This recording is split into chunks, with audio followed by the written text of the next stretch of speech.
surgery. He's thought about retiring over a fucking pinky. He's done. Yeah. Yep. You might want to plug your ears for this next one, Tony. The Bills 28, Giants 14. Why would I plug my ears over that? That was on a betting slip that I won. Me too. I accept when my team is trash, and best believe I will bet against them. I will never bet against Ohio State, but I will bet against the Giants if I know they're trash. Yeah, the Bills Fucking Maryland. 28-14. Maryland killed you? Yeah. You can't cover 6 after scoring 63 on 2 different teams, but Temple's going to be the hang-up? Apparently. Gross. Okay, so just so people are aware, if you're trying to watch the entire NXT, you only get an hour on USA, the rest is on the network. Oh. Yeah. Too bad. Yep, so. That seems pretty cheap by USA's standpoint. Yeah, fucking A, man. We'll buy an hour of it, no more. Yeah. All right, so the next game. Damn, even Frank Gore had a touchdown that game. Yeah, Frank Gore went off. Yep. That's what he does. Dallas beat the Redskins 31-21. Made it look effortless on the offense. The defense struggled. Pretty much everybody. There's still problems. The Redskins have so much potential, but they can't do anything with it. There's still so many problems there. Yeah, I mean, Case Keenum really kept the Redskins in the game for most of it. Mm. Yeah. Which leads me to bring up this argument that I had with the guy that I work with, Jesse. I said that Case Keenum's a better quarterback than Joe Flacco, and he told me I was wrong. I mean... I'm sure I'm right. You can believe you're right, and I think it's nice to dream, Morty, but at the end of the day, Joe Flacco has a better career. Oh, no. We're talking about right now. Yeah. Case Keenum, at this moment, is a better quarterback than Joe Flacco is at this moment. Okay, but Joe Flacco's also, his career was over 2 seasons ago. Doesn't matter. The argument was this season who's a better quarterback. And I said Case Keenum. Okay, but you've got a loose argument there. Just based on timeline principles, but I see where you're getting at, and you're not wrong.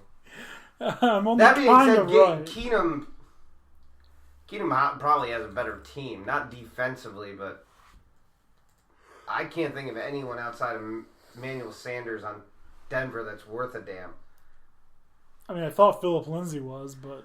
Yeah, but at this point, you might as well have just kept fucking C.J. Anderson 3 years ago. Yeah, getting bounced around now. Anyways, speaking of bounced around, Pitt getting bounced around. Pitt sucks. Pitt is terrible. It doesn't matter that you went out and got Minka Fitzpatrick. You're still trash. The funny thing is, I feel like they got better with Mason Rudolph at quarterback than when Ben Roethlisberger was there. They may have, in the long run, developmentally. I mean, it's hard to throw a quarterback into those situations. I mean, obviously, it's working with Minshew if you look at the statistics. But you're not going to get that every time. And aside from the Bengals, that division's really good. Yeah. Or really solid. Good. That division's solid. I'm not going to say really good yet because, again, I don't think the Ravens have played anybody, and the hype train is still pumping through Cleveland.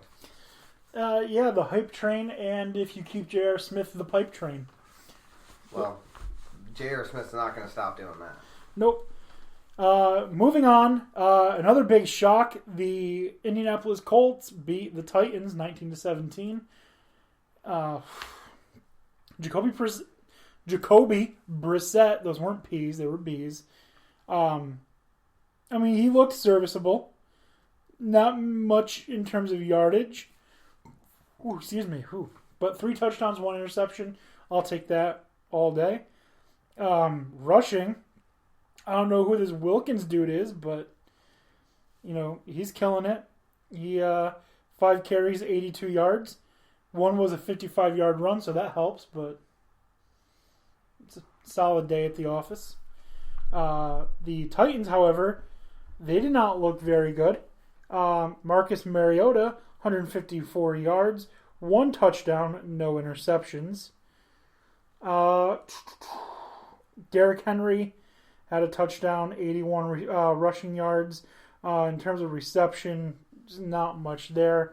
Leading receiver was Delaney Walker, 6 targets. He caught 4 of them, 39 yards.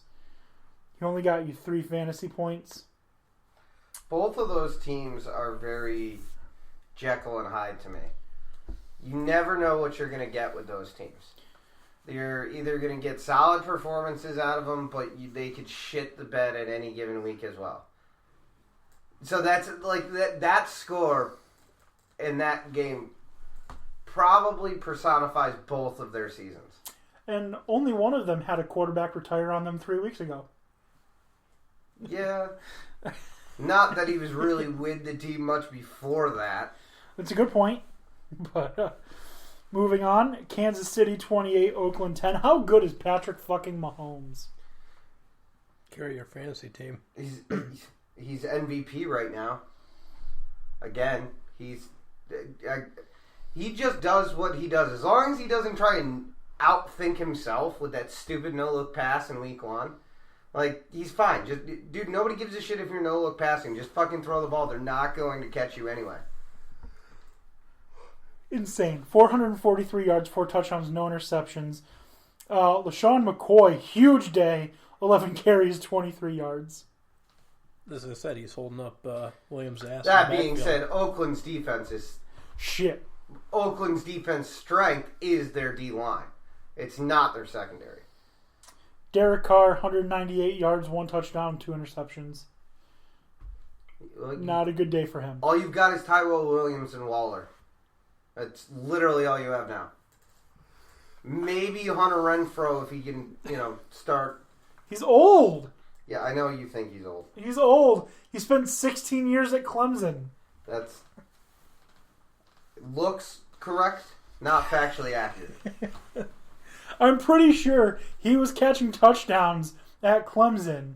He looks physically as old as Joe Flacco plays. Okay. All right. I'll take that. Yeah, exactly. There you go. Okay. That's what I can give you on that. Chicago. Finally someone can kick a field goal in Chicago. That was a good game. It was. Questionable officiating at certain points, but a good game. That's every game. Well, yeah, but the officiating has to be held to a better standard than this. The NFL doesn't want to acknowledge it, but if they continue down this route, it's going to become a problem. I mean, there's blatantly terrible calls. There was terrible calls in that game. There was a terrible call in the Rams game. Like, the Saints got screwed again. Yeah, but it was like the NFL getting back at them for like having the rule change, and it's like, don't act like we don't see what the fuck you're doing. That rule change, first of all, is fucking annoying. It doesn't. It's not. It's doing what I thought. It's not really going to come into effect. But I've seen it. The replay on a pass interference happened 8 times. None got overturned. And it just stopped the fucking game and was annoying as shit. You're right, but that's why. Most of them will not get overturned. But there are the times where it's blatant, like in the championship game where it does matter that you should have the option to go back and look at it. Right. Well, I understand your frustration, but if we're going to get it right when it matters, we need to get it right. And that means that we're going to have a lot of bullshit fucking calls that aren't going to mean shit. Like, we saw one of the fucking a lot of times Falcons. Coach will throw them for a timeout. It's an extra timeout. It was the fucking Falcons-Eagles game. And the Falcons, it was like a first down. Like, it was on first down. And a point in the game where it didn't fucking matter. And they fucking threw a challenge flag to challenge a pass interference. Like, what the fuck are you doing? When you have the option, you utilize it. You're just annoying the shit out of people watching this game right now. But anyways, Yeah, speaking of Saints, Rain. Oh my god, I just did it again. Fuck me. Saints against Rams. Saints and Rams. Holy shit. The Saints-Rams game, it was a good game. For the most part. I really think that there are 4 to 6 teams in the NFL that need to buy Aaron Donald a dinner because they just helped him. He just helped them a lot. You're absolutely right. That The is Dallas the most Cowboys being aggressive one high of them. five I've ever seen. He was going for it. God. Yeah, you're absolutely 100% right with that because that's a huge blow to New Orleans. That being said, I'm also extremely intrigued to see Teddy Bridgewater command that offense. I honestly don't think it's going to be as bad as it had initially seemed. Here's their schedule. The Seahawks and the Cowboys are the next 2 games. Those are both games where it could go either way. Depending on With Bridgewater's play. Well, no, with Drew Brees. I could see the Seahawks and the Cowboys both beating the Saints. I could see them both losing to the Saints. I could see them splitting 1-1 with the Saints. I feel like those games were, whether Bridgewater or Taysom Hill or Drew Brees was playing, I don't see that as they should win those games. I saw it as they could win those games. Whereas they play the Buccaneers, they should win that. They play the Jaguars, they could win that. They play the Bears, they could win that. They play the Cardinals, they should win that. So let's say they beat the Buccaneers, they beat the Jaguars, they beat the Cardinals. With Drew Brees being out for 6 weeks, is 3-3 really that bad? No. When the 3 teams you played are the Seahawks, Cowboys, and Bears that beat you? No. Nope. And that's still plenty of time for you to make a late season push and definitely win the NFC South. So let's say that they do win those 3 games. So they'll be 4-4 at that point. Then you get the bye week. Then it's the Falcons, you should win that. The Buccaneers, you should win that. So we're at 6 wins. Panthers, you should win. At the Falcons, we'll give that to them. So you're at 5, 6, 7. You're at 7 wins. 49ers, you should win. That's 8. Colts, we'll give that to the Colts. That's still 8. Titans, you should win. Panthers, you should win. That's 10 wins. I see at worst for the Saints, even with Drew Brees being out 4 to 6 weeks. That's still a playoff team. That's still a playoff team. Yeah. So, I mean, if it's going to happen, it might as well happen now and not later. Yeah. But, I mean, how many teams can you say you're going to lose your best player and still make the have playoffs? A very legitimate shot for the playoffs? Right. Yeah. Yeah, it's crazy. The next game, Atlanta Falcons, Philadelphia Eagles. Fuck the Eagles, man. Fuck the Eagles. Deshaun Jackson gets hurt. Nelson Aguilar almost wins the game for the Eagles. What the fuck? Almost. But they didn't. Thanks to Larry Fitzgerald. Carson Wentz, The ageless wonder. 231 yards, 1 touchdown, 2 interceptions. Fuck him. Matt Ryan went 320, 3 touchdowns, 3 interceptions. The Eagles' defense looked porous at times. They looked very stout at others. The Falcons' offensive line needs a lot of work. The Falcons' secondary, they cannot afford another injury. Nope. Keanu Neal is already taking precautions to not get injured in practice because they're worried about him. I'm not surprised. But anyways, the Eagles, fuck them, they lose. The Browns beat the Jets 23-3. Jets are a bad football team. Yep. Yes. All right. Are you going to give any stats to that game? I mean,